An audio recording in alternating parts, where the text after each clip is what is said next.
So last night we talked to a lawyer who represented January 6th defendant Jacob Chansley, the so-called QAnon shaman. And the lawyer told us that the government, the prosecutors in this case, in violation of the Constitution, hid exculpatory evidence from him and the defense in order to send Jacob Chansley to prison for 4 years, where he is tonight. Now, we showed you that evidence this week. It's surveillance footage that shows federal officers leading Jacob Chansley around the Capitol like tour guides. At one point, they even opened the door of the hollowed Senate chamber for him and usher him in. So the tape proves conclusively that Jacob Chansley, whose every action inside the building was videotaped, committed no felony. And the government hid that fact. And because they did, the media were allowed to paint Jacob Chansley as a dangerous terrorist who deserved to be killed.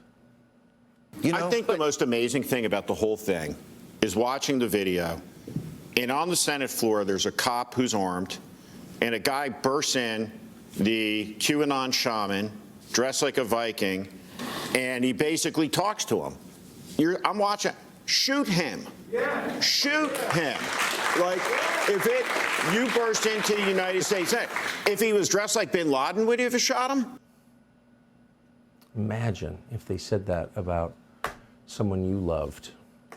Well, now we know that the Biden administration created that perception that this man should be killed and then broke the law specifically to destroy the life of American citizen and naval veteran Jacob Chansley, who again remains in prison tonight. The question is, what happens next? Martha Chansley is Jacob Chansley's mother. William Shipley is his attorney, and they join us tonight. Martha Chansley, thank you so much. First to you, what's it like, what has it been like for the last 26 months to see people like Steve Schmidt of the Lincoln Project on television calling for the killing of your son? What has it been like? It's an awful thing to say. It's horrible. Honestly, I can't even imagine even saying that for somebody who just walked through open doors. Yes. Right?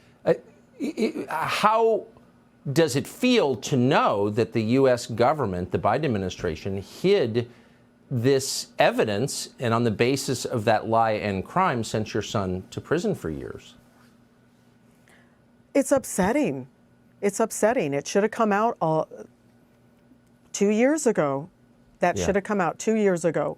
He's an innocent man. Everything that he said that he did is true. That he walked through open doors.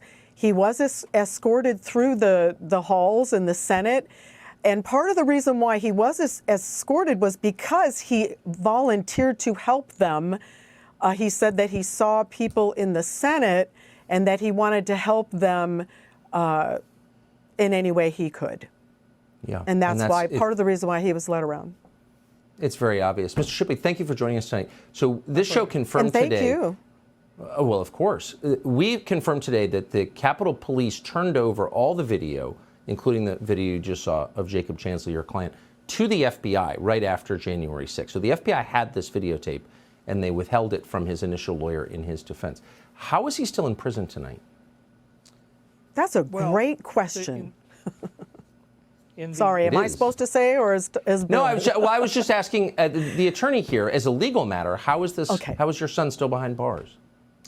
Well, Jake did not have a lot of post-conviction options. The plea agreement that Albert Watkins talked him into signing waived all of his appeal rights. So he had no opportunity to go to the Circuit Court of Appeals to raise any issues connected to his conviction. He had limited rights to challenge the performance of Albert Watkins as his lawyer.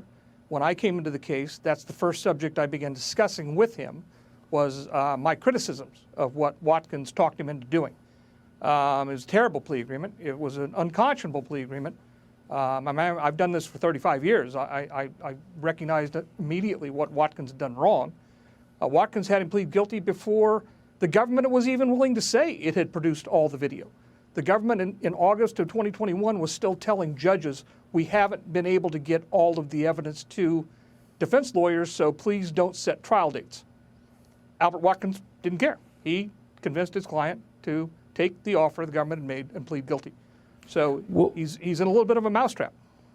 So, but now that we know that this was a travesty, I mean, the people responsible for it should be punished. Liz Cheney should lose her job today as a professor at the University of Virginia. She knew this. She destroyed a man's life. But how do you get Jacob Chansley out of jail now? Well, we're looking at that. I'm not sure there's an easy solution. There's not an easy road to that, to get the matter back in before Judge Lamberth and the district court here, and to have him reconsider his sentence. In many ways, it's procedurally barred. We're going to have to come up with a creative way to get it back before Judge Lamberth. Frankly, I think Judge Lamberth may be a little bit unhappy that the government presented some videos at the sentencing to paint Jacob in the worst possible light, the way they described him in court as, the face of the insurrection, violent, and then, Judge Lamberth, frankly, he gave him the sentence that Albert Watkins negotiated. The sentence in the plea agreement was 41 to 51 months, and Judge Lamberth gave him 41 months. But I don't think Judge Lamberth today probably thinks he saw everything he needed to see when he made that decision. Yeah, I mean, this is just an open and shut travesty as far as I'm concerned. And Godspeed to both of you getting this unjustly convicted man out of jail.